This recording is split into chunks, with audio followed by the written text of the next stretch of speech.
할렐루야. 아멘.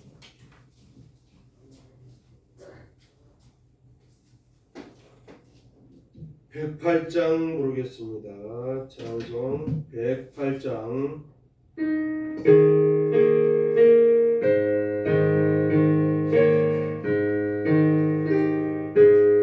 그 어린 조에서 둘자리 없어 그 귀하신 몸이 고요에 있네. 저 하늘 별들이 반짝이는데 그 어린 주 예수 권리에 자네. 저 육축 소리에 아기 참깨나 그 순하신 예수 우시지 않네. 그 귀한 예수를 나 사랑하니 새날이 밝도록 함께 하소서. 주 예수 내 곁에 가까이 계셔 그 한없는 사랑 늘 베푸시고 온 세상 아기들 다 품어주사 주 품 안에 안겨 살게 하소서. 아멘. 109장 부르시겠습니다. 109장.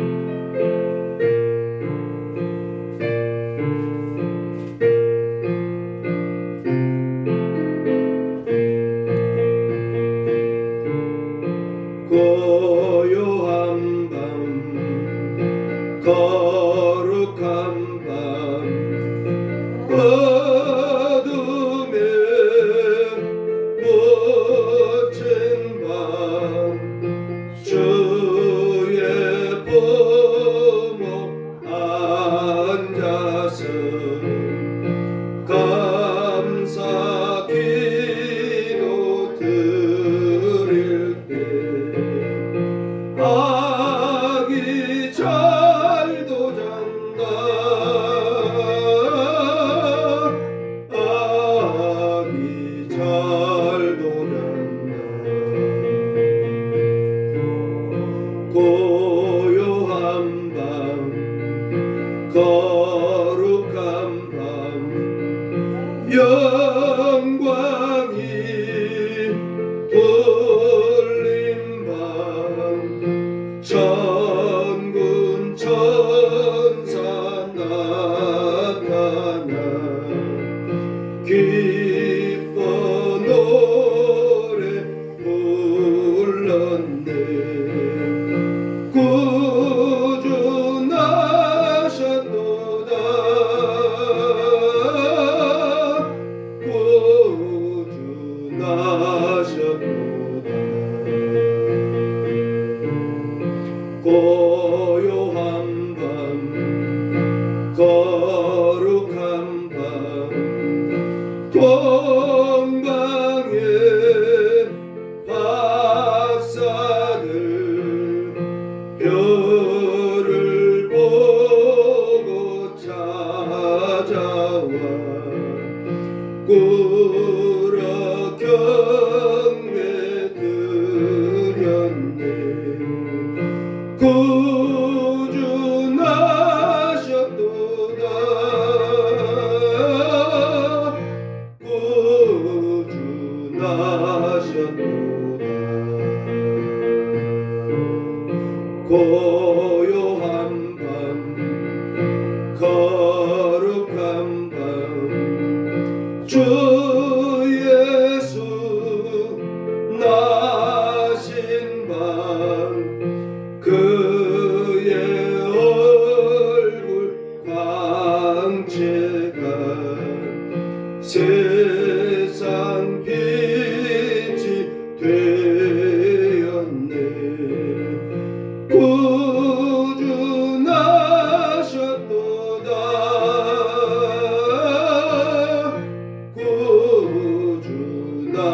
구주나셨도다.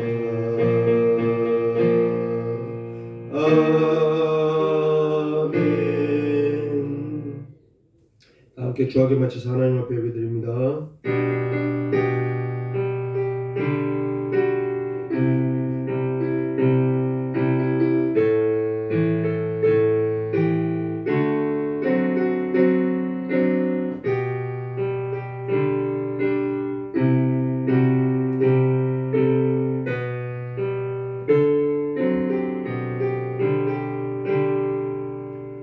오직 여호와는 그 성전에 계시니 온 천하는 그 앞에서 잠잠할지니라.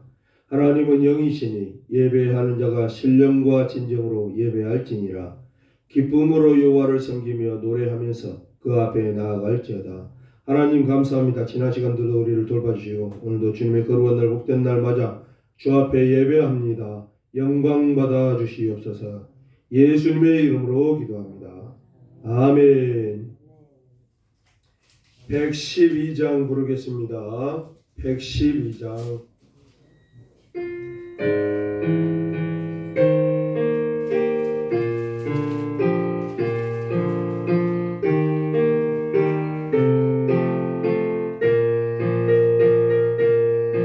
그 맑고 환한 밤중에 천사 내려와 그 손에 빛 받들고서 다 찬송하기를 평강의 왕이 오시니 다 평안하여라. 그 소란하던 세상이 다 고요하도다. 천사 날개 펴고서 이 땅에 내려와 그때에 부른 노래가 또다시 들리니 이 슬픔 많은 세상에 그네로 넘치고 온 세상 기뻐 뛰놀며 다 찬송하도다. 이 괴로움 많은 세상에 짐지고 가는 자 그 험산 줄령 걷느라 온몸이 고나다.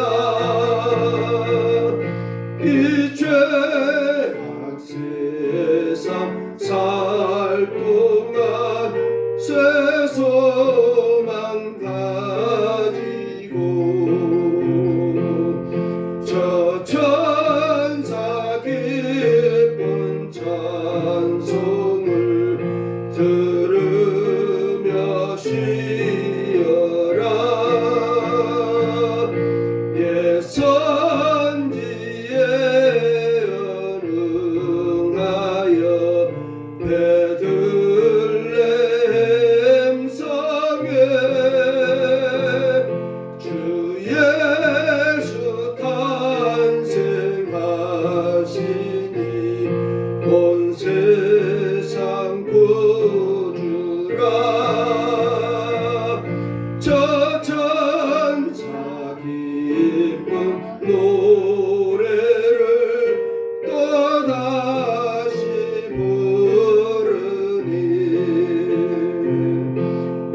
세상 사는 사람들 다 바라봐도다.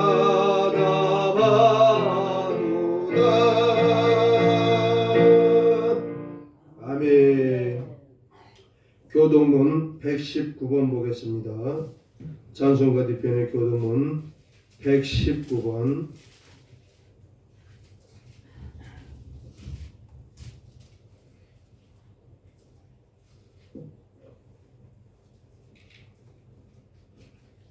교동문 119번 제가 작은 글 읽겠습니다. 여호와의 영광이 나타나고 모든 육체가 그것을 함께 보리라. 이는 여호와의 비 말씀이었느니라. 베들레헴 에브라다야, 너는 유다 족속 중에 작을지라도 이스라엘을 다스릴 자가 내게서 내게로 나올 것이라. 그의 근본은 강구에 영원에 있느니라.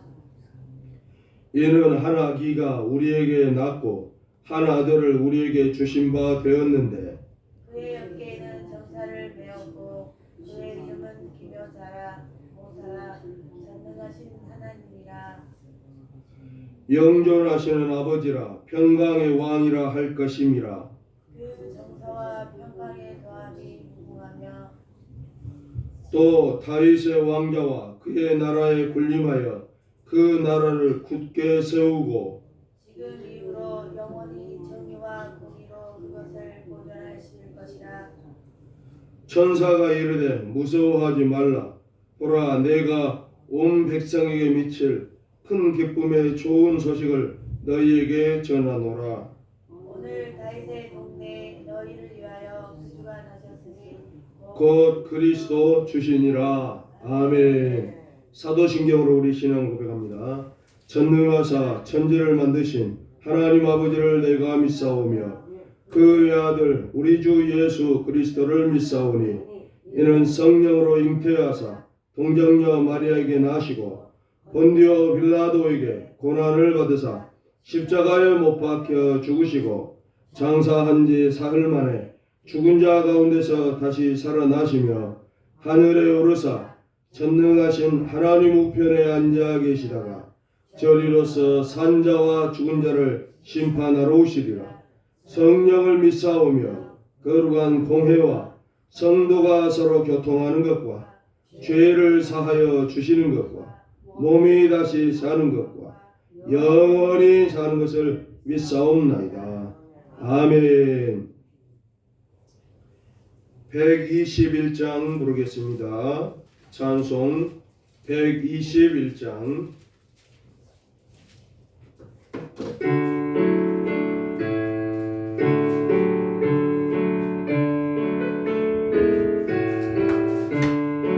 우리 구주 나신다 목자 영광 볼 때에 천사 찬송하는 날 예수가 연하셨네. 노래인가 노래죠 모두 함께 절하세. 예수 그리스도 우리 주 베들레헴에 나셨네. 천사 노래 듣고서 베들레헴 가보니 나신 아기 누군가 예수가 연나셨네. 우리인가 노래죠 모두 함께 절하세.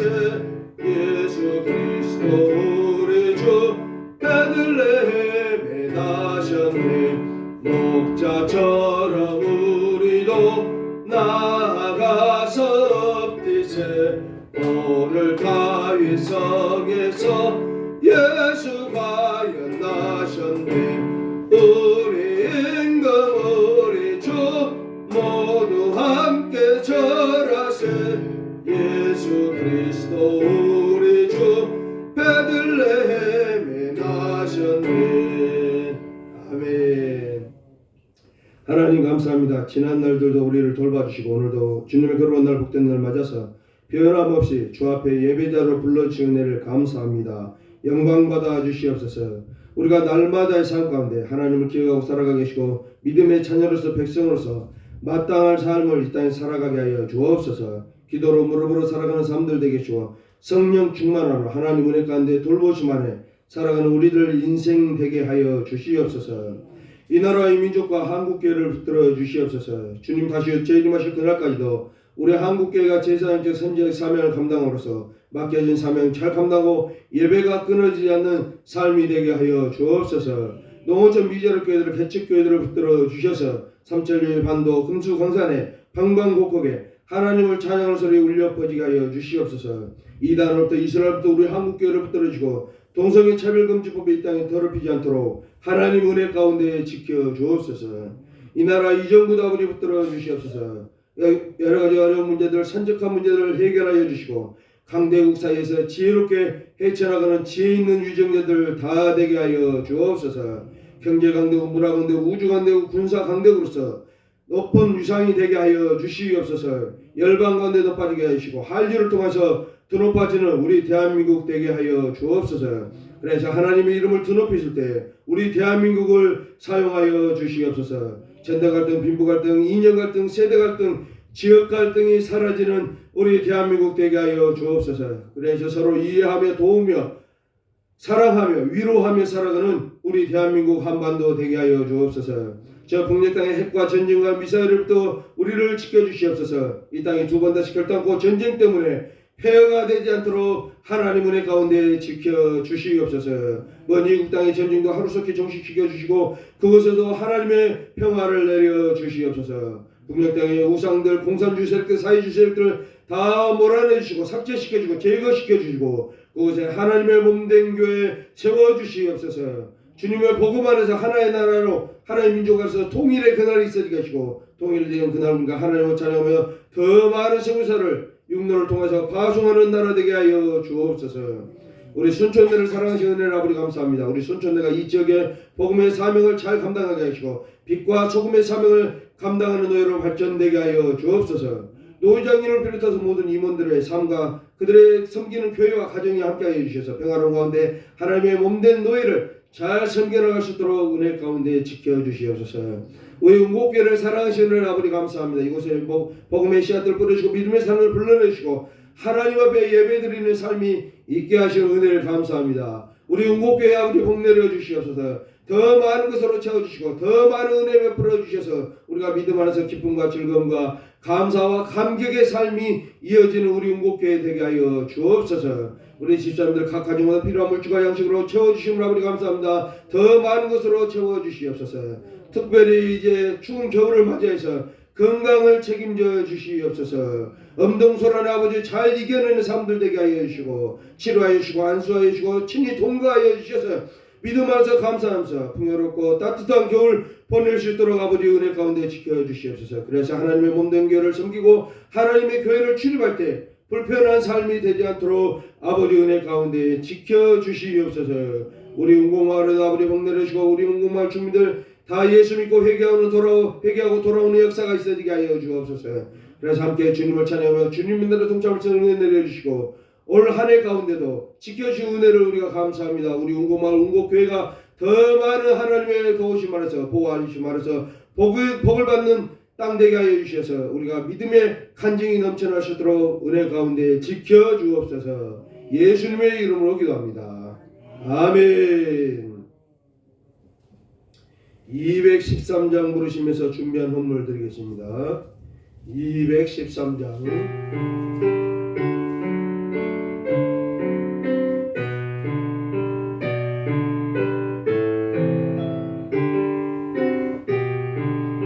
나의 생명 드리니 주여 받아 주셔서 세상 살아갈 동안 찬송하게 하소서. 손과 발을 드리니 주여 받아 주셔서 주의 이름 위하여 민첩하게 하소서. 나의 드리니 주여 받아 주셔서 주의 진리 말씀만 전파하게 하소서. 나의 보화 드리니 주여 받아 주셔서 하늘나라 위하여 주 뜻대로 쓰소서. 나의 시간 드리니 주여 받아 주셔서 평생토록 주 위에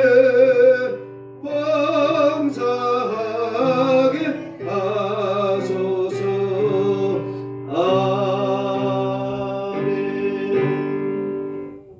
하나님 감사합니다. 우리가 믿음 가운데 살아가며 또한 육체 가운데 육신 가운데 살아갑니다. 필요한 물질과 양식들 공급하여 주시는 은혜를 아버지 감사합니다.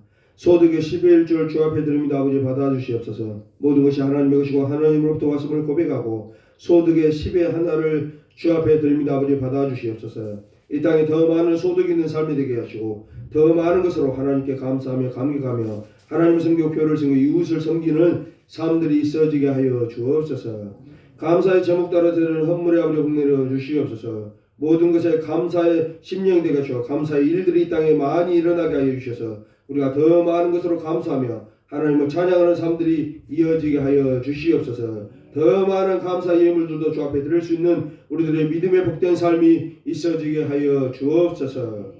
추정 헌금을 주 앞에 드립니다. 아버지 받아주시옵소서. 우리의 이름이 우리의 생명이 주의 생명책에 기록됐음을 고백하고 우리가 주의 자녀로서 백성으로 마땅히 오늘 주님을 섬기는 날임을 잊지 않고 주 앞에 나오면서 주 앞에 추정 헌금을 드립니다. 아버지 받아주시옵소서. 우리가 이 땅에 살아가는 동안 마땅히 주님의 자녀임으로 백성으로서 직분을 감당하는 사람들이 있어지게 하시고 또한 주님의 날개의 그늘 아래 보호 아래 살아가는 우리들의 삶이 있어지게 하여 주옵소서. 특별한 제목 따라 드리는 헌물의 아버지 복내려 주옵소서. 고향교회를 바라보고 고향의 부모님을 바라보고 드려진 자녀들의 손길에 아버지 복내려 주셔서 그들을 통해서 우리 고향교회가 더욱더 부흥발전할 수 있도록 은혜 가운데 지켜주시옵소서. 또한 개인으로 기관으로 농어촌 미디어교회를 바라보고 우리 운국교회를 바라보고 드려진 손길에 아버지 복내려 주시옵소서. 그들의 손길을 통해서 더 많은 교회가 섬김을 받게 하시고 더 많은 농어촌 미디어교회들이 든든히 서가는 삶이 되게 하여 주셔서 농어촌 미디어교회들이 무너지지 않고 주님 오시는 그날까지도 예배의 소리가 찬양의 소리가 끊어지지 않게 하여 주옵소서. 그들의 삶의 터전과 직장과 사업장들을 붙들어 주셔서 그들이 더 많은 소득 있는 삶이 되시고 더 많은 하나님의 은혜를 받으면서 더 많은 교회를 섬기고 더 많은 교회가 든든히 서가는 축복된 삶들이 이어지게 하여 주옵소서. 우리의 자녀들이 있습니다. 아버지 기억하여 주시옵소서. 타지에서 외지에서 살아갈 때 힘든 인생 가운데 살아갈 때 하나님 그들의 삶의 터전과 직장과 사업장들을 붙들어 주옵소서. 든든히 서가는 직장 되게 하여 주시고 흔들리지 않는 직장 삶들 되게 하여 주옵소서.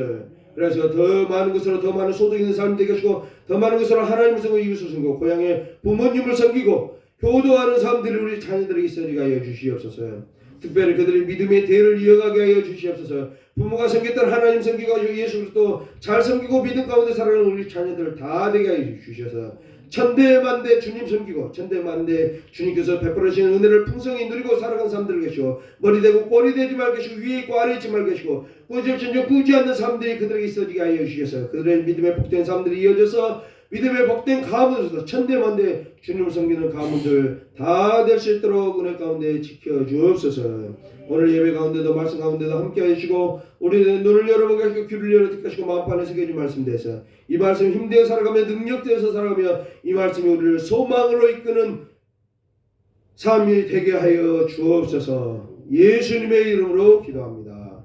아멘.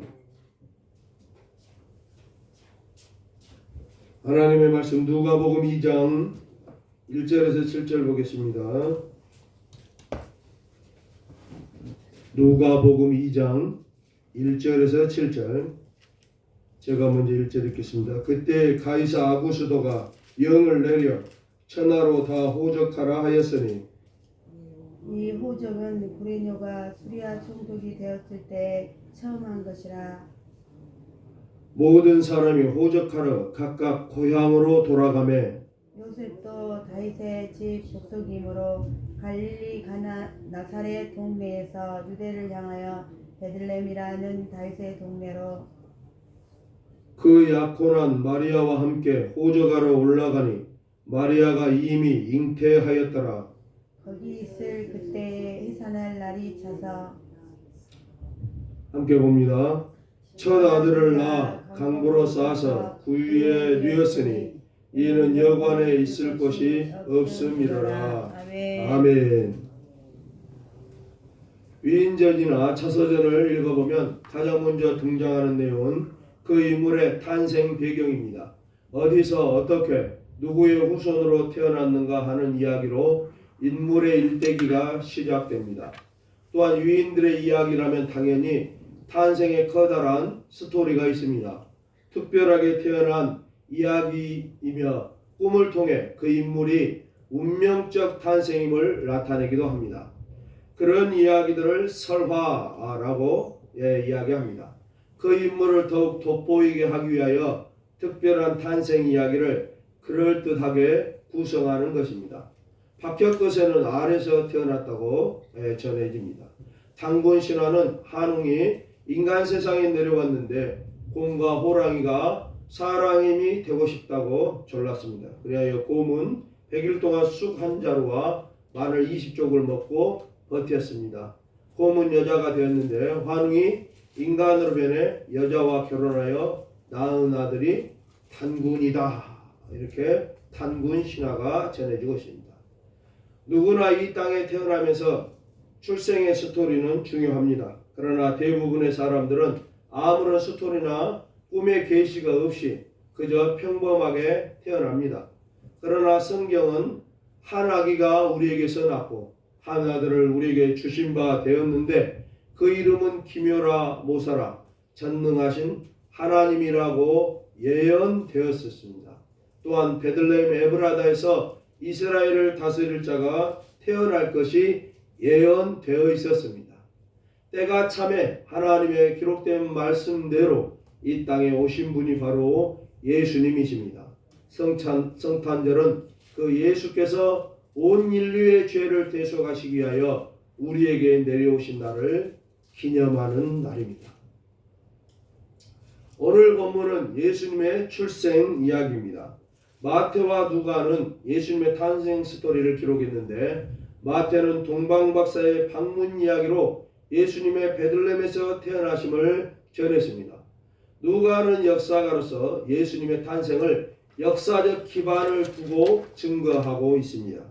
예수님의 탄생이 그저 막연한 어느 시대가 아니라 가이사 아구스토가 온 세상을 다스리던 시대였으며 구체적으로 구레뇨가 수리아 총독이었다라고 밝히고 있습니다. 로마는 14년을 주기로 인구조사를 했다고 전해집니다.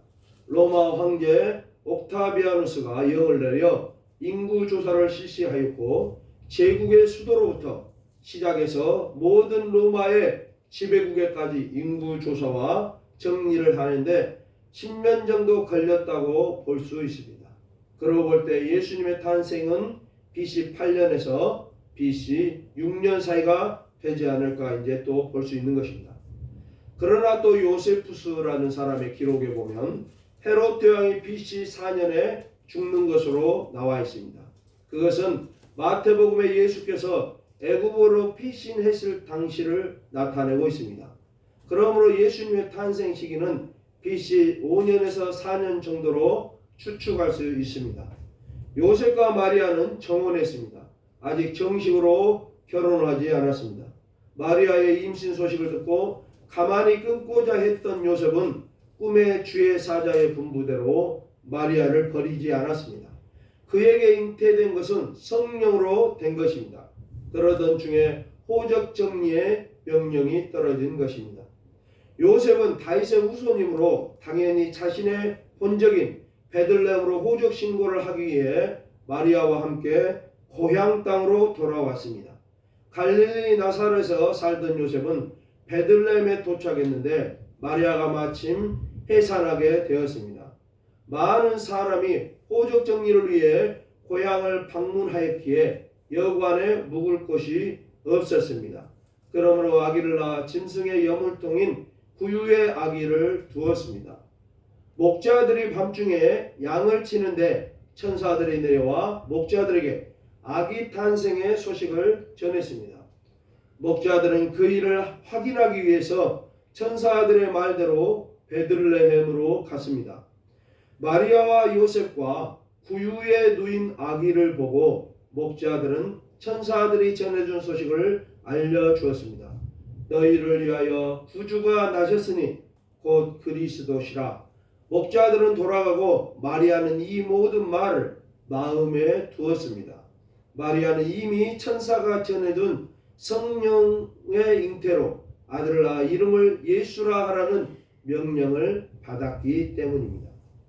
오늘 본문을 통해서 예수님의 탄생의 역사적 사실을 배경으로 살펴보도록 하겠습니다. 작년에도 이 본문을 가지고 똑같은 설교를 했습니다.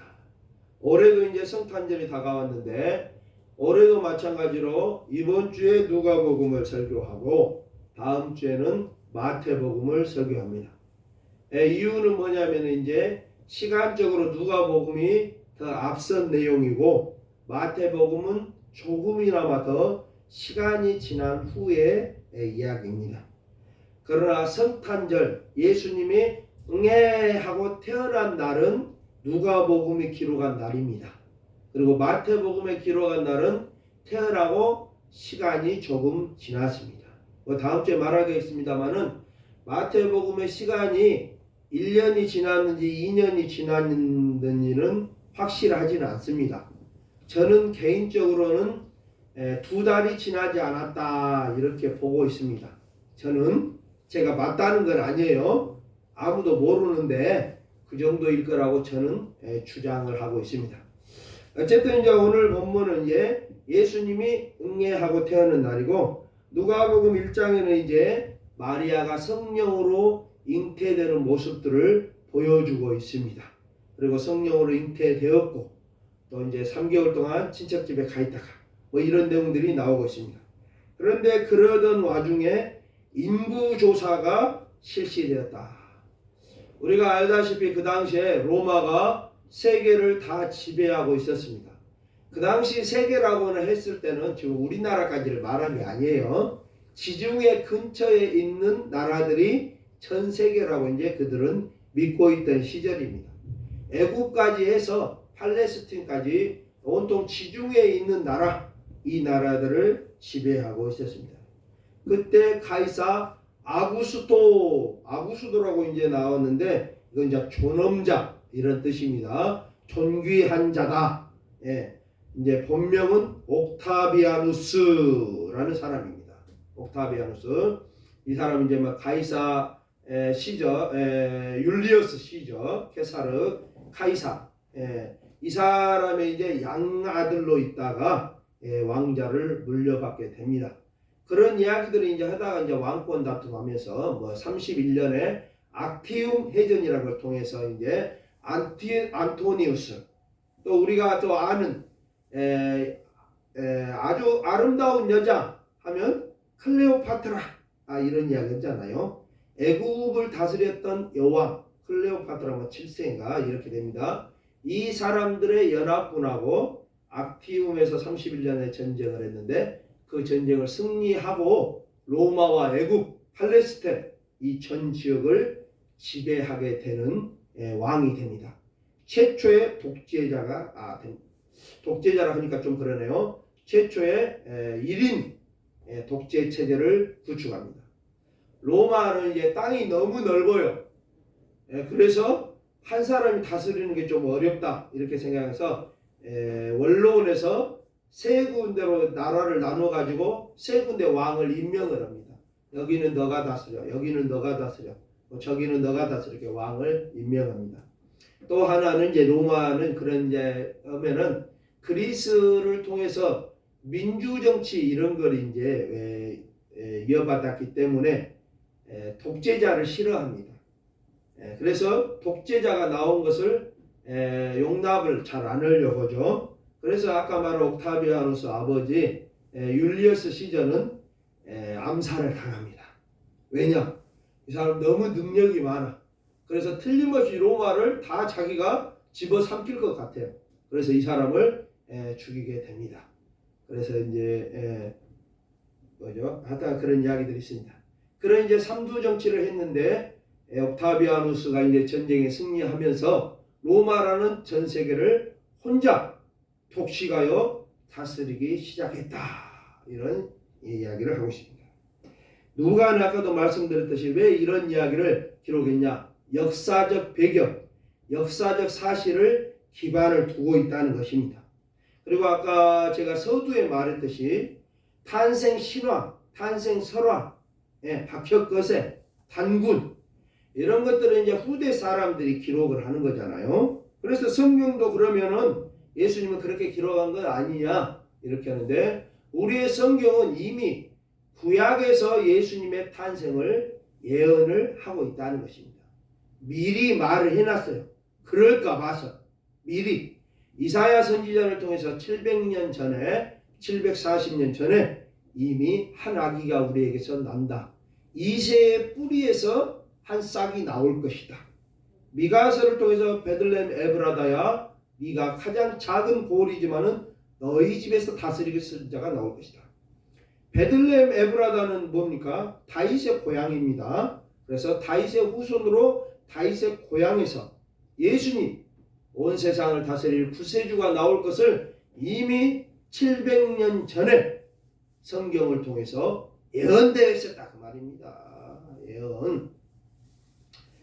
그런데 이런 사실들을 받아들이지 않는 사람들이 있을까 봐서 누가는 역사적 사실이다 라는 걸 강조해서 이런 걸 기록했습니다. 또 이제 역사적 사실을 기록하면서 뭐라고 합니까? 구레노가 수리와 총독되었을 때다 이렇게 말하고 있습니다. 수리아는 어디입니까? 이스라엘 땅 바로 위에가 수리아예요. 우리나라로 말하면 이제 우리는 이제 바로 위 나라가 이제 북한하고 같다고 했을 때 우리 조선 위에는 어디가 있습니까? 중국이잖아요, 그냥. 근데 옛날 좀 보면 거기 뭐 거란족, 여진족 뭐 이런 것 있었잖아요. 그쪽 나라 수리아, 시리아라고도 하고 하여튼 뭐 전에 좀 그 수리아 그쪽도 약간 지진이 좀 몇 번 있었죠 근래에. 그쪽 지역에 있는 수리아, 나아만 장군, 문둥병 걸렸던 나아만 장군 구약에 그 나라가 바로 수리아, 시리아입니다. 지금도 시리아라고 부르고 있어요. 시리아. 이스라엘로 별로 안 친합니다. 거기를 구레노가 총독, 로마의 총독으로 파견돼서 다스리고 있었다라고 말하고 있습니다. 근데 이제 역사 기록을 또 살펴보면 이때는 AD 6년에서 9년이라고 이렇게 돼 있어요. 그러면 예수님 태어난 연도하고 안 맞네? 이게 좀 약간 충돌이 됩니다. 약간 안 맞아요. 가이사 아구스도 옥타비아누스는 이제 AD 14년까지 로마를 다스렸기 때문에 당연히 그때가 맞습니다. 그리고 이제 인구조사는 언제 했느냐? BC 8년에 실시했다. 이렇게 돼 있어요. 그러니까 이제 또 예수님의 탄생은 아까 요세푸스의 기록을 통해서 헤롯 왕이 BC 4년에 죽어요. 마태복음 기록되면 BC 4년 이후로는 예수님이 태어나면 절대 안 돼요. 그러니까 근데 구레뇨가 수리아 총독은 AD 6년이에요. 그로부터 한 10년 후에 총독이 돼요. 그러니까 말이 안 맞다 이렇게 이제 이야기를 한다 그 말입니다. 그런데 이제 이 언어들이 원어를 보면 이제 현재 능동태 분사. 우리 집사님들 지금 너무 이제 아이고 뭔 소리인지 모르겠다. 무슨 왕도 모르겠고 우리 세종대왕도 모르겠고 진짜. 왕 뭐냐? 모르겠는데 뭐라고 목사 혼자 하더니 또 이제 우리말도 잘 모르겠는데 무슨 놈의 헬라어 뭐 현재 능동태 분사가 어쩌고 추워가지고 얼른 시간이 나가라. 예. 이게 뭐예요? 예, 이제 그 분사라는 걸로 돼 있어요. 우리말하고 좀 다릅니다. 예, 그 분사를 이제 해석을 할 때 구레뇨가 수리와 총독이 예, 되는 때까지 이렇게도 이제 해석이 가는 거다 그 말입니다. 우리 말은 지금 이제 때라는 말이 총독되었을 때인데 이 때라는 말이 앞으로 갈 수가 있어요. 예수님이 구레뇨가 수리아 총독 되었다. 인구 조사를 할 때 인구 조사를 명령했잖아요. 아구수도가 영을 내려 천하로 다 호적하라 하였으니 이때가 구레뇨가 수리아 총독이 되고 있을 때였다. 이렇게 말할 수 있다 그 말입니다. 예. 그러니까 수리아 총독이 이제 나중에 되잖아요. 구레뇨가 그때까지 수리아 총독이 될 때까지 인구 조사를 하고 있는 그때였다. 이때가 첫 번째 인구 조사다 이렇게 합니다. 사도행전 6장에 나온 내용은 두 번째 인구 조사고 방금 구레뇨가 수리아 총독 됐을 때 유다라는 사람이 반란을 일으켜서 두 번째 인구 조사를 합니다. 이런 것으로 우리가 볼 수 있는 거죠. 우리 집사님도 어렵지만은 이런 걸로 이제 트집 잡는 사람이 있다 그 말입니다. 제가 가장 싫어하는 사람이 누구예요? 성경이 틀렸다고 트집 잡는 사람들. 나 이 사람들 보면 나 용납이 안 돼. 용서가 안 돼.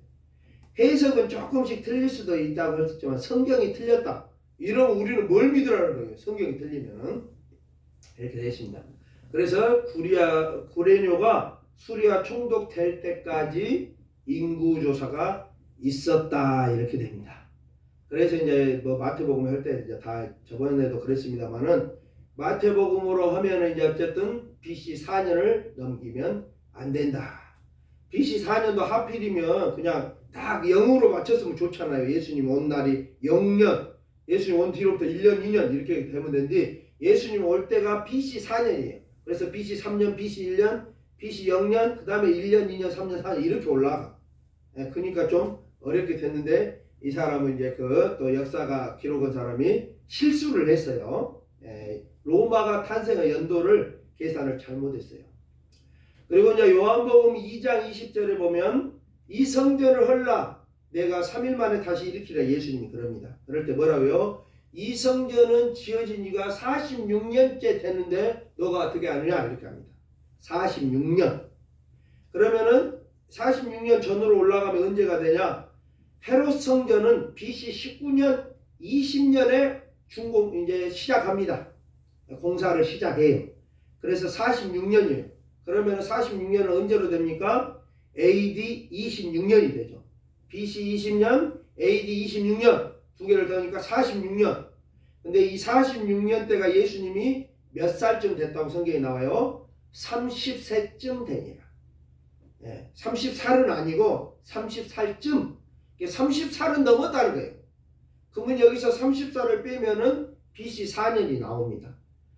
절대 BC 4년 이후로 태어나면 안 돼요. 그러면 예수님이 30세가 안 돼. 29세쯤 되니라가 되어버려요. 그러니까 안 돼요. 그러니까 예수님은 BC 4년 이후는 태어날 수 없는 것이 또 성경의 증거도 그렇게 요한복음에는 증거하고 있다. 이렇게 한 것입니다. 아까도 말씀드렸듯이 마태복음에는 헤롯 왕이 예수님 태어났다는 소식을 듣고 죽이려고 하잖아요. 근데 헤롯은 언제 죽었다? BC 4년에 죽었다고 요세푸스라는 역사가 예수님 당시에 최고의 역사 기록물이 요세푸스입니다. 성경 말고 가장 방대한 양으로 기록된 모르겠습니다. 로마 원래 문서는 더 많을 거겠죠. 하여튼 우리가 성경을 연구하는데 가장 하여튼 많은 정보를 제공해 준 책이 요세푸스라는 책인데 그 요세푸스에는 헤롯이 BC 4년에 4월에 죽습니다. 4월에 그렇죠. 그러니까 이제 두 번째로 이제 넘어갈 때 뭡니까? 해산할 날이 찼다 이렇게 됐죠. 예수님이 태어난 날이 언제냐? 12월 25일이다. 라고 하면은 또 어떤 사람들이 시비 걸고 오는 사람도 있어요. 아니다 그럽니다. 12월 25일은 아니에요. 12월 25일은 원래 로마 사람들이 이방신을 섬기는 날입니다. 태양신을 섬기는 날이에요. 그런데 이제 로마가 기독교를 받아들이고 콘스탄틴 황제 이후에 기독교를 공인하고 이제 381년에 또 기독교를 국교화하고 그러면서 336년에 가면서 이제 성탄절을 지키면서 12월 25일 야 이제 우리 이방신 섬기고 태양신 섬기고 살았는데 우리는 이제 기독교를 섬기기로 했잖아. 우리 로마는. 그러니까 그 날도 이방신 섬긴 날도 놔두고 다른 날을 지키면 좀 그러잖아요. 그러니까 아예 이방신 섬긴 날을 성탄절로 지켜버려요. 그러니까 이 날은 없어져 버린 거죠. 이렇게 해서 하게 됐다 합니다. 그래서 이제 이 날은 불확실합니다. 또 동방교회는 아니야. 1월 6일이 기야. 근데 1월 6일도 원래 근거가 있는 것이 아니라 자신들이 말하는 뭐 현자가 오는 날이다. 그래서 주현절이다. 뭐 한 날을 그래서 그 날을 이제 없애고 그날에 예수님을 태어난 날로 지키자. 이렇게 지금도 1월 6일을 지킨 데가 있습니다. 가끔 뉴스에 한번 1월 달에 한번 잘 보세요. 그러면 그때 성탄절 지킨다고 뉴스 잠깐 짧게 뜨는데 이제 나올 때 있어요. 잘 보면 러시아 이쪽에 이제 하는 데가 좀 있어요. 그래서 예수님의 탄생한 날은 아무도 모른다. 아무도 몰라요. 근데 저는 아까 헤롯의 그 날짜를 40일 정도 본다고 했잖아요. 그러니까 헤롯이 4월 달에 죽었다고 요세푸스의 기록에 의지하면 예수님이 태어난 날이 1월 말 정도나 2월 초 정도 되지 않을까. 뭐 저는 뭐 제 나름이에요. 그냥 아니면은 1월 6일도 괜찮고 12월 25일도 그러니까 비슷하기는 합니다. 근처긴 해요. 완전 틀린 건 아닙니다. 그러니까 행여 어떤 사람들이 이런 소리 하면 뭐 예수님 탄생 어쩌고저쩌고 날짜 가지고 하면은 달력 연구 더 하세요 하고 하면 됩니다. 그러면 당신은 아요? 이렇게 물어보면 지도 몰라요. 그러면서 왜 와서 예수님 탄생한 날 그날 아니라고 막 하는 거예요. 12월 25일 예수님 태어난 날 아니에요. 그래요? 그럼 언제 태어났대요? 지도 몰라. 그럼 어차피 모르는 거 지금 1세기부터 이렇게 25일을 지켜왔으니까 우리도 지키는 거잖아요. 모르면 그냥 전통으로 나아가는 거지 무슨 모르는 것이죠. 그렇게 하는 것입니다. 이런 거 아까도 말씀드린 우리는 이제 역사 공부를 하는 거예요. 이렇게 예수님 탄생은 뭐다? 역사적 실제다 그 말입니다. 실제. 세종대왕이 한글을 만들었다. 그거 안 믿으면 어떻게 되겠어요? 누가 만든 거예요?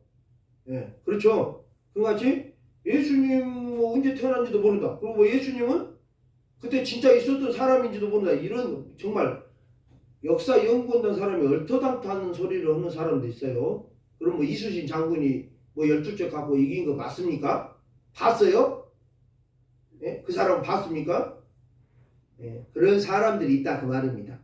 우리는 그런 걸 하는 게 아니에요. 성경은 성령의 감동으로 기록된 책입니다. 그래서 하나님의 완전한 말씀이에요.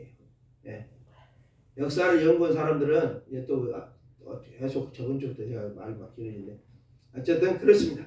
그래서 예수님이 해산할 날이 차서 강보로 싸서 구유에 누해놨다 이렇게 말하고 있습니다. 강보에 싸서 이것은 뭐냐? 여관에 있을 것이 없었다. 이렇게 말하고 있습니다. 그런데 이제 여기 여관도 여관이라는 단어를 쓰는 누가복음 10장 34절에 있어요. 선한 사마리아인 할 때 헬라어 글씨가 안 보이네. 판도케이온, 판도케이온 이렇게 되어 있는데 이게 이제 주막이라고 나왔죠. 주막 선한 사마리아의 주막에 델다 놓잖아요. 이것이 이제 지금으로 말하면 여관, 호텔 뭐 이런 식으로 볼 수 있는 거예요. 이게 이제 판도케이온이고 오늘 본문에 나온 것은 카텔리마라는 것입니다. 여관이라 썼던 말은 이것은 그러니까 그런 숙박업소가 아니라 민가 그냥 집입니다. 지금 우리말로 하면 차라리 민박집이 더 나을 것 같아요. 민박집 아니면 이제 동네에 왔잖아요. 동네에 가니까 요셉이 어째요? 그가 고향이지만은 나사렛에서 살잖아요. 그래서 고향 땅에 내려온 거예요. 이제 호적정녀로. 고향 땅에 왔더니 자기 집이 없어. 다 팔아버렸네 땅을. 그러니까 친척 새빵 하나 주세요. 이모 딱 요셉이 나왔어요. 이런 식으로 이제 우리가 또 볼 수도 있는 것입니다. 어쨌든 근데 성경은 그냥 여관이다 이렇게 번역을 했어요. 그러면서 이제 또 구유에 누여놨다 이렇게 하니까 저는 이 성경 구유에 나왔다 할 때 말구유 저는 막 송아지 키우는 구유가 생각나요. 소 키우면 그 사람 잘 수 있나요? 소가 얼마나 더럽게 다 대변 바르고 그저 엎져 있고 막 누워 있고 그러는데 소는 그죠? 그럴 수가 없죠. 그러니까 이게 이제 말구유다. 말이 있는 데는 얼마나 깨끗이 키운지는 모르겠습니다. 이제 그런 것으로 볼 수가 있는데 구유라고 우리는 어쨌든 했고 또 이 단어가 누가복음 똑같은 누가복음 13장 15절에는 외양간에서 예수님이 꺼내지 않겠냐 양이나 우리를 꺼내지 않냐 이거 하면서 외양간에서 이 야할 때 외양간으로도 번역을 합니다. 그러니까 이제 가축의 우리라고 볼 수는 있어요. 그러나 그들이 얼마큼 이제 그래도 사람 잘 수는 있는 거겠죠. 막 그런 지저분한 것은 아니라고 볼 수 있습니다. 그렇지만 그럼에도 불구하고 어쨌든 따뜻하게 묵을 곳이 없었다는 것입니다. 따뜻하게 편안하게 내려갔는데 그래도 아기가 태어났는데 따뜻하게 묵을 곳도 없고 또 묵을 곳도 없는 정도가 아니라 애가 태어났으면 그래도 뭐라도 좀 청결한 곳에서 탯줄도 자르고 해야 될 것인데 구유에 누여놨다 이렇게 말하고 있습니다. 예수님께서 얼마나 낮고 천한 모습 섬김의 모습으로 이 땅에 오셨는가를 우리에게 보여주고 있는 것입니다. 그래서 예수님은 낮은 것 섬김으로 우리에게 왔다. 죽음으로 우리를 섬기려고 오셨습니다. 선한 목자로도 오셨고 생명의 떡으로 오셔서 나를 먹는 자는 살 것이다. 이런 말씀을 한 것입니다. 그리고 예수님은 또 뭐라 했습니까? 인자는 머리 둘 곳이 없다. 새도 굴이 있고 참새도 제 집이 있는데 인자는 머리 둘 곳이 없다. 이 세상을 창조하신 하나님 신께서 자신이 머물 자리 하나 없는 이 땅에 내려오신 것입니다. 그날이 무슨 날이다? 성탄절이다. 그 말입니다. 예수님께서 태어나신 날입니다. 이제 나머지는 쭉 그냥 가야겠습니다. 이것을 이제 증명하기 위해서 아까 말씀드렸듯이 목자들이 들판에서 양치는데 천사들이 나와서 너희를 위한 구주가 탄생했다. 어서 가봐라. 그러면서 구유에 놓여있는 아기를 너희들이 볼 것이다. 이렇게 말합니다. 그래요? 그래? 그러면서 이제 목자들이 했죠. 들판에서 단박질해서 베들레헴으로 갔다가 말입니다. 베들레헴으로 가서 봤더니 아이나 다를까 정말 구유에 놓여있는 아기가 있었다. 천사들의 말이 사실이었다. 예언된 구약의 예언된 말씀들이 사실이었다. 진짜였다. 이분이 메시아라는 걸 증명하기 위해서 이런 과정들을 거쳤다는 것입니다. 그것을 누가는 기록된 사실에 대해서 1절에 뭐라 합니까? 목격자들의 일꾼된 전하중 그대로 사실대로 기록을 했다고 자기는 말하고 있다 그 말입니다. 그래서 봤더니 정말 방금 태어난 아이 브레포스 오늘 헬라어 좀 하네. 브레포스 아기라고 우리는 번역돼서 아이 근데 헬라어는 브레포스 또 뭡니까 파이디온 두 가지가 있어요. 마태복음은 파이디온으로 나옵니다. 이제 여기는 파이디온도 있지만은 브레포 깐난 아이 방금 태어난 아이 이걸 브레포스라고 합니다. 방금 태어난 아이 조금 지난 아이를 파이디온 어린이 이렇게 표현해요. 오늘 성경이 뭐예요? 방금 태어난 아이. 그러니까 목자들이 천사들이 말하는 말을 듣고는 갔더니 방금 태어난 그 아이 브레포 깐난애 깐난아이라 깐난아이 방금 태어난 아이가 구유에 또 누워있더라고 말이야. 아무데나 누워있을 수 있잖아요. 가서 봤는데 그걸 어떻게 알아? 근데 천사가 일러줬잖아요. 그분이 메시아란 것을 증명하기 위해서 증거하기 위해서 가면 너희가 구유에 누워있을 것이다. 분명히 그 아이가 바로 너희가 기다리던 구주 예수 그리스도 구세주다 이렇게 말합니다. 그래서 그 말을 전합니다. 마리아에게, 요셉에게. 우리가 양치고 있었는데 천사들이 나타났어요. 얼마나 놀랐는지 아십니까? 그랬는데 천사가 이 말하고 한국인가 와봤더니 진짜 이렇게 돼 있었습니다. 이 아이가 굉장한 아이 같습니다. 그러니까 와 진짜 그런가 보다 이렇게 한다는 것이죠. 그랬는데 마리아는 어쨌다고요? 이미 자기가 임신할 때부터 천사로부터 음성을 들었잖아요. 너가 아이를 갖게 되고 나는 아직 결혼 안 했는데라 라고 했더니 너에게 잉태된 것은 성령으로 잉태된 아이다 라고 말해요. 그래서 성령으로 마리아가 잉태되었기 때문에 아니나 다를까 여자인 입장에서 어째 마리아가 두렵잖아요. 요즘도 여자가 결혼 안 했는데 딴 데서 배불러 갖고 오면 못 찍겠어요. 결혼을 합니까? 큰일. 결혼한다는 여자가 배불러 갖고 오면 어떡해. 막 다이어트 해갖고 웨딩드레스 들어가게 막 살 빼갖고 결혼식 해야 되는데 배가 요만해갖고 나하고 결혼한다고 오면 안 되잖아요. 유대도 마찬가지입니다. 여자가 애 배갖고 오면 어찌겠습니까? 큰일 나는 것이죠. 두렵죠. 그리고 성령으로 잉태된다는 소리를 듣고 성령으로 잉태됐지만 어째요? 두렵지 않겠습니까? 아이가 내 뱃속에 있는데 과연 얘가 누굴까?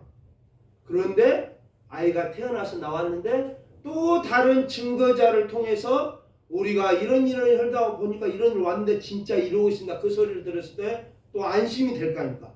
와 진짜 내가 낳은 아이가 성령으로 낳은 아이구나. 요셉도 옆에서 듣고 있을 때 어쩌겠어요?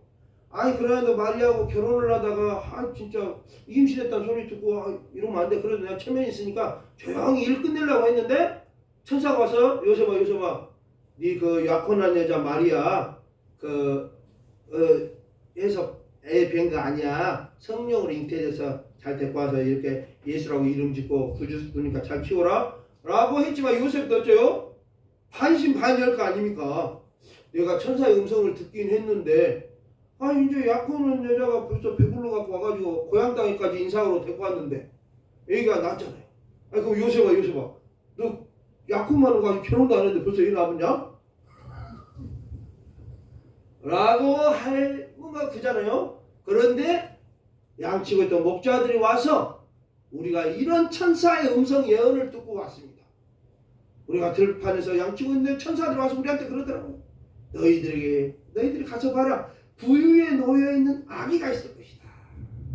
그래서 와봤더니 진짜 그러고 있었습니다 하고 예수님의 탄생을 증언했다고 합니다. 예수님이 이 땅에 오신 하나님의 아들 메시아 그리스도 주님이십니다. 우리의 구원을 위하여 하나님께서 보내신 약속의 제물 어린 양입니다. 그분은 지금부터 2000년 전에 팔레스타인의 작은 마을 다윗의 고향 베들레헴에서 태어나셨습니다. 낮고 천한 모양으로 구유에 누인 모습으로 우리에게 오셨습니다. 겸손과 섬김과 희생의 제물이 되시기 위해 오셨습니다. 성탄절은 그 예수님의 탄생을 기념하는 날입니다. 노는 날이 아닙니다.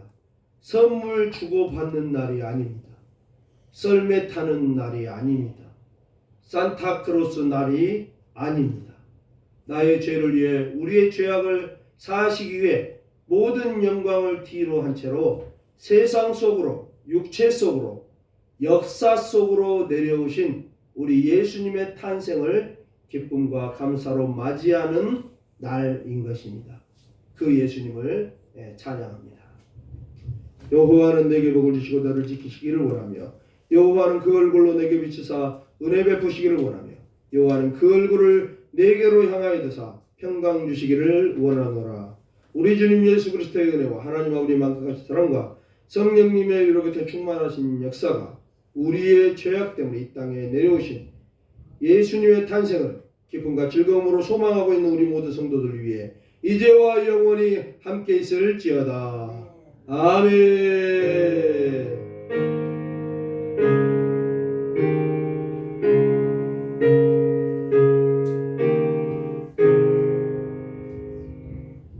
예배를 마쳤습니다.